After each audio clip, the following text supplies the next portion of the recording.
Joining us now, Dana Milbank, a Washington Post columnist. He's with us from Washington, of course. And Steve Shepard is chief polling analyst at Politico, and he joins us from Arlington, Politico's headquarters out there. All right, guys, I wanted to ask you about Florida. Trump is up by 2 points, in the latest Bloomberg Politics poll. What's the broader state of this race in Florida? Dana?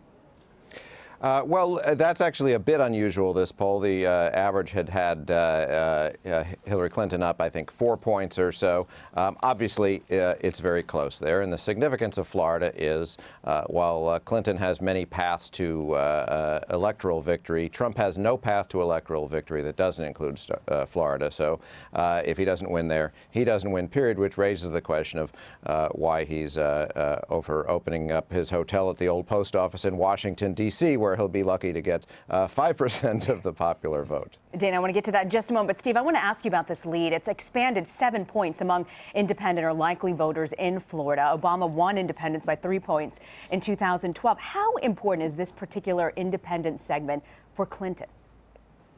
Well, it can be really important in an election where both candidates are really galvanizing their respective bases. And one of the things that we noticed immediately, sort of a week or two ago, was that Hillary Clinton was winning more Democrats than Donald Trump was winning Republicans. There are some early indications that Republicans may be coming home to Donald Trump, particularly after the third debate last week. So that independent vote could be the tipping point in some of these states. I'd echo what Dana said, though. This is one poll in a series of others.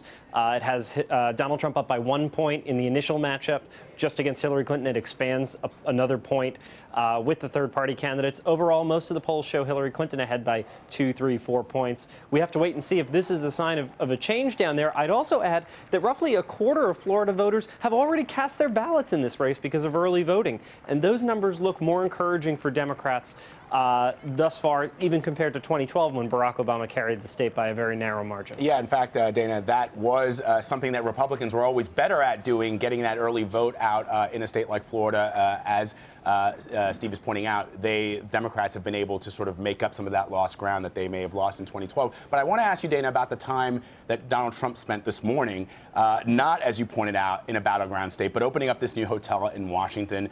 Yesterday, he added a stop at one of his Florida golf resorts.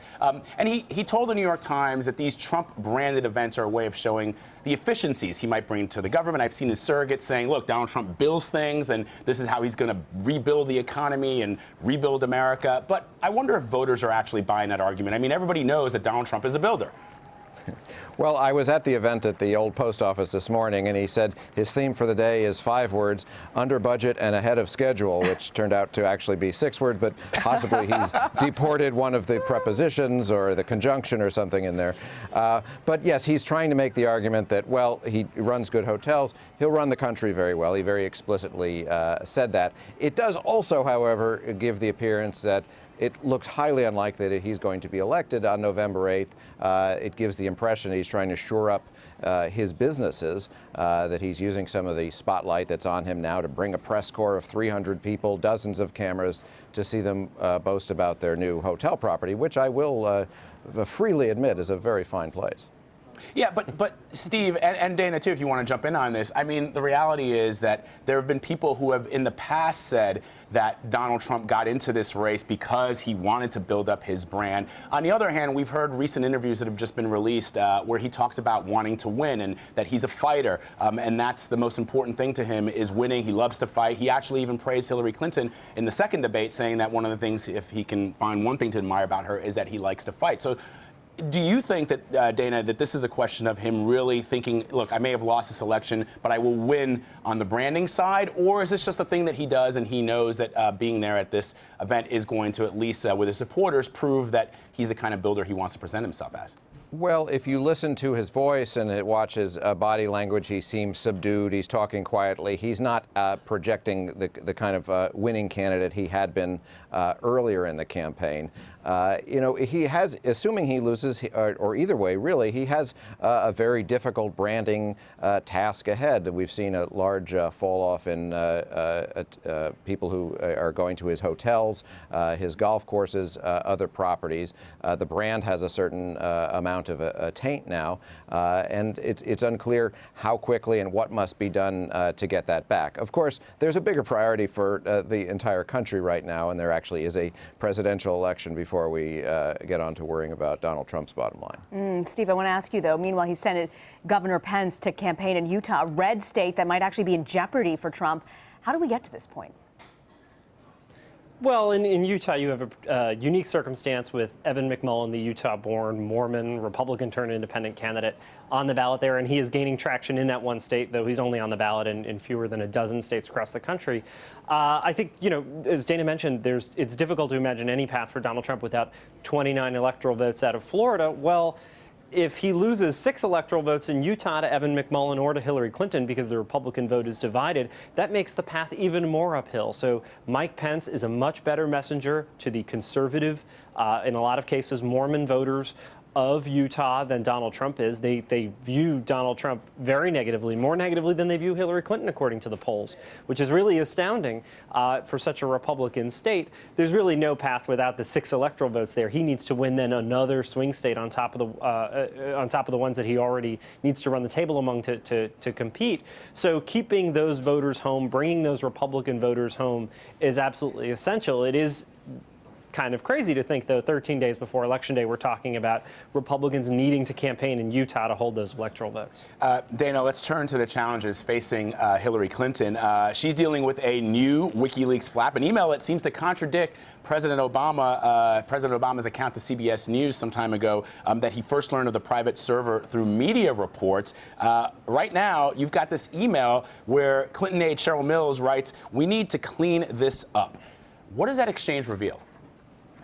Well, it reveals that this situation with Hillary Clinton's emails would, in any sort of a normal election, have been a very serious detriment, if not a disqualifying issue. So and when you think about it, the headlines lately have been really pretty awful for Clinton between the WikiLeaks. Now, the question of how much attention we should be giving WikiLeaks, but okay, it's out there. And then as well, we have the very bad Obamacare headlines.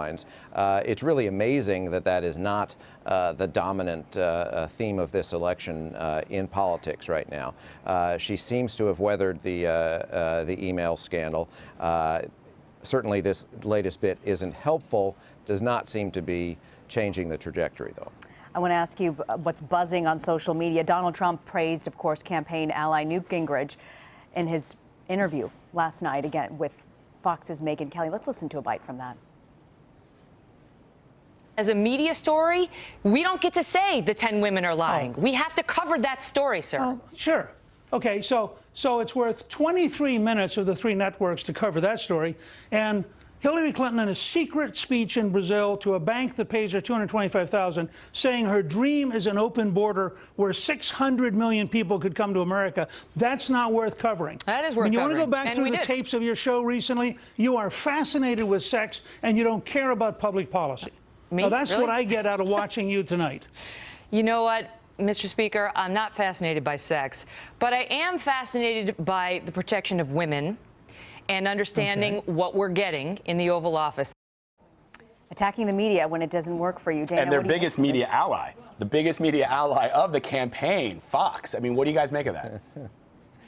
Well, look, it's the same thing we've seen from the Trump campaign all along, and that is rally the base, get them out. Everybody in Donald Trump's base hates the media in all forms, a lot of them even Fox News, and he's been fighting with Megyn Kelly from the very beginning. Hard to see how this really helps the gender gap that is troubling Donald Trump. Yeah, many people wondered that. Dana Milbank from the Washington Post and Steve Shepard from Politico, thank you both for joining us.